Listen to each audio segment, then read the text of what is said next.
দুনিয়ায় কত বিচিত্র ঘটনা ঘটে। কেউ একেবারে মরা চিতায় উঠে ফিরে আসেন জীবন্ত হয়ে, আবার কখনো একটা সামান্য দুর্ঘটনায় কত শত মানুষের প্রাণ যায়। কথা বলে রাখে হরি মা রেখে, ঠিক তেমনই ঘটনা ঘটল উত্তর ২৪ পরগনার বসিরহাট মহকুমার বাইরানি ভবানীপুরে। ভেসে যাওয়া অজ্ঞাত পরিচয় এক মহিলাকে এলাকাবাসীর তৎপরতায় উদ্ধার করা হলো একেবারে সুস্থভাবে। শুক্রবার সকালে এলাকার লোকজন ডাঁসা নদীতে একটি কাঠের গুঁড়ি মনে করে ভাসতে দেখতে পায় একটি দেহ। এরপর যখন কাছাকাছি চলে আসে তখন দেখতে পান কাঠের গুঁড়ি নয়, জ্যান্ত একটা মানুষ। স্থানীয় লোকজন এই মানুষটিকে কাছে আসতেই দেখতে পায় সে বাঁচার জন্য হাত নাড়ছে। তড়িঘড়ি মাঝি এবং এলাকাবাসীদের তৎপরতায় তাকে জীবন্ত অবস্থায় উদ্ধার করে। প্রাথমিক চিকিৎসা শুরু হয়। ঘটনাস্থলে আসে স্থানীয় থানার পুলিশ। প্রাথমিক চিকিৎসার পর তাকে হাসপাতালে পাঠানো হয়।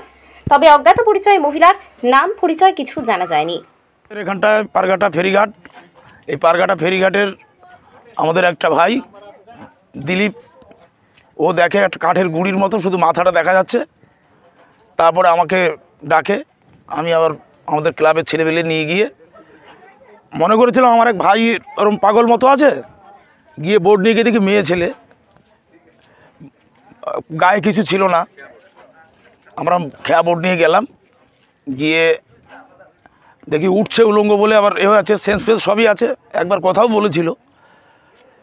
তারপরে আমরা ওখান থেকে মানে বোটে তুলে একটা নাইটি এখান থেকে নিয়ে গিয়ে পরিয়ে আমরা আমাদের এই ক্লাবের এখানটায় রেখেছি।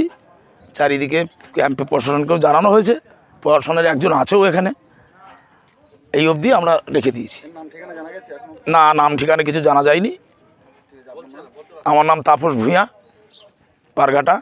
আমি নবদিগন্ত ক্লাবের সব। আমি বোটটা খুলতে গেছি, দেখে মনে হচ্ছে কাঠের গুঁড়ি বলে এক জায়গায় দাঁড়িয়ে ছিল। আমি বোটটা খুলে নিয়ে এসে ঘাট টাট দিয়ে ওপারে গেছি, ওপার থেকে আর ফের এসেছি। এই সময় বসেছিলাম, তোর দিকে আস্তে আস্তে হেঁটে হেঁটে আসছে দিকে। তারপর আমি লোকজনকে ডেকে পরে গেলাম, গিয়ে দেখলাম পাগলি হাত দেখাচ্ছিল বারবার ধরে। আমার নাম দিলীপ নায়ক।